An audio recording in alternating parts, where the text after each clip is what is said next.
Hello guys, तो आज हम पढ़ने वाले हैं इंजीनियरिंग मैकेनिक्स के बारे में। तो उसमें हमारा सब्जेक्ट है impulse momentum principle. So impulse momentum principle के बारे में जानने से पहले हम जान लेते हैं कि किसे कहा जाता है इम्पल्स और किसे कहा जाता है momentum. Momentum is a quantity of motion of moving body. जब भी कोई बॉडी या ऑब्जेक्ट अपनी मास और वेलोसिटी के साथ मूव करे तो उसे कहा जाता है मोमेंटम। सो यहाँ पर हमारे पास मोमेंटम का फार्मूला है P=mv, where P is momentum, m is mass and v is velocity. So यहाँ पर मोमेंटम का यूनिट बनता है kg/s। और impulse, a force applied to an object for a certain amount of time is called as impulse। तो impulse किसे कहा जाता है? जब भी कोई बड़ा सा फोर्स हम छोटे से टाइम इंटरवल में एक्ट करें तो उसे कहा जाता है इम्पल्स। सो यहाँ पर इम्पल्स का फार्मूला बनता है L=F × del t, where L is impulse, F is force and del t is changing time. So impulse का यूनिट है न्यूटन सेकंड। यहाँ पर हमने अच्छी तरह से जान लिया कि इम्पल्स का किसे कहा जाता है और मोमेंटम किसे कहा जाता है।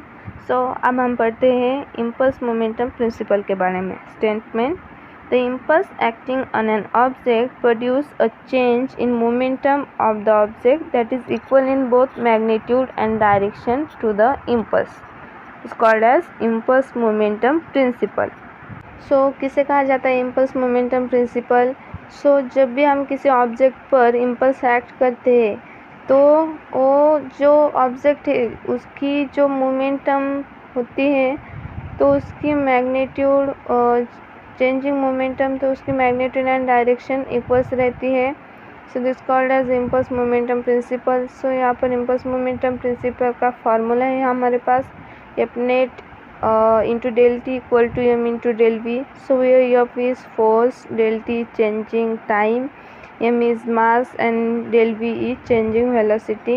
तो impulse equal to change in momentum is called as impulse momentum principle.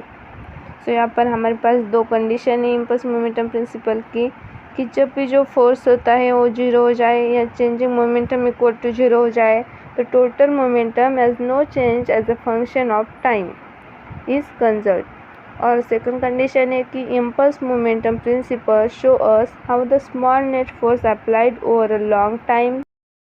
Momentum principle show us how the small net force applied over a long time can be used to produce the same velocity change as a large net force applied over a short time।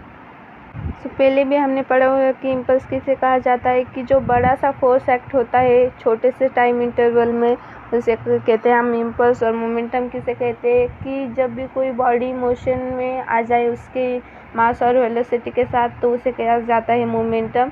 तो impulse momentum principal हमने अच्छी तरह से जान लिया कि impulse momentum principal क्या होता है कि जब भी impulse equal to changing momentum आ जाए तो उसे कहते हैं impulse momentum principle. So for example cricket तो हम सभी देखते हैं कि क्रिकेट में जो दो प्लेयर, सपोज दो आदमी हो, एक बैट से क्रिकेट खेल रहा है और बॉल फेंक रहा हो उसकी तरफ। सो जब वो आदमी बॉल फेंक रहा होता है तो उस बॉल की कुछ पर्टिकुलर वेलोसिटी होगी, कुछ पर्टिकुलर मास के साथ वो बॉल फेंक रहा होगा।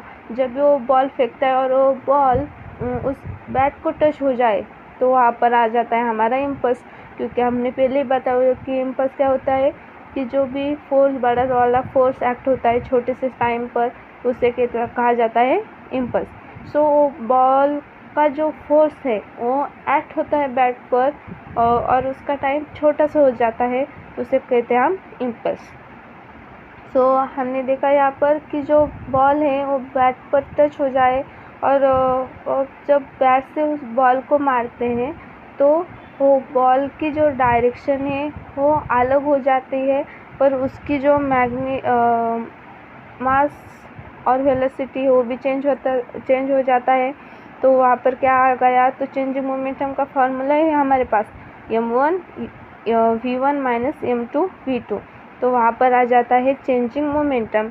सो इसे कहते हैं हम कि impulse equal to change in momentum. इसलिए यही होता है हमारे इम्पल्स मोमेंटम प्रिंसिपल।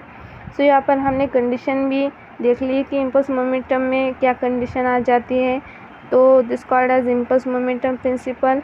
सो हमने अच्छी तरह से जान लिया कि इम्पल्स मोमेंटम प्रिंसिपल क्या होता है, उसका एग्जाम्पल। सो अब हम जान लेते कि एक न्यूमेरिकल लेते हैं इम्पल्स मोमेंटम प्रिंसिपल के ऊपर। यहाँ पर हमने एक न्यूमेरिकल लिया है, numerical 1, a force of 6 Newton acts on a 3 kg object for 10 second. ये हमारा न्यूमेरिकल है। तो यहाँ पर हमें क्या फाइंड आउट करना है, व्हाट इज ऑब्जेक्ट चेंज।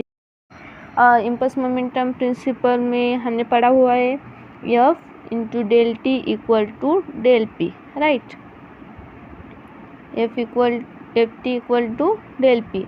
सो यहाँ पर हमारे पास फोर्स है, टाइम है, तो हम फोर्स लेंगे 6 न्यूटन, टाइम लेंगे 10 सेकंड, और इस दोनों का आंसर आ जाएगा 60 न्यूटन सेकंड।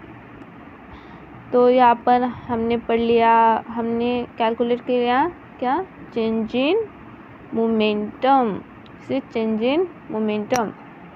सो हमारा पहला तो कैलकुलेट हो गया, what is object change in momentum. और सेकंड क्या कैलकुलेट करना है हमें, what is change in velocity.